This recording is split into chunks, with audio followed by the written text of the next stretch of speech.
કે શિવાજી મહારાજ, છત્રપતિ શિવાજી મહારાજ પણ પાટીદાર હતા. સુરતમાં પાટીદારોના સન્માન કાર્યક્રમ સમયે આ નિવેદનથી પાટીલ ચર્ચામાં આવી ગયા. હવે લોકોનું ધ્યાન ત્યાં પણ ખેંચાયું જ્યારે પાટીલે વારંવાર પાટલી બદલી અને કાનમાં વાતો કરી. ક્યારેક મનસુખ માંડવિયા સાથે, તો ક્યારેક મુખ્યમંત્રી સાથે, ક્યારેક જગદીશ પંચાલ સાથે, તો ક્યારેક કૌશિક વેકરિયા સાથે. હા, કથિત રેકોર્ડિંગ વાયરલ થયું હતું એ જ કૌશિક વેકરિયાની સાથે.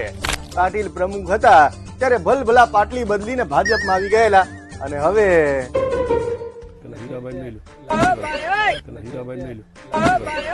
અરે રે રે રે રે રે મંત્રીએ તો માઇક હડસેલી નાખ્યા.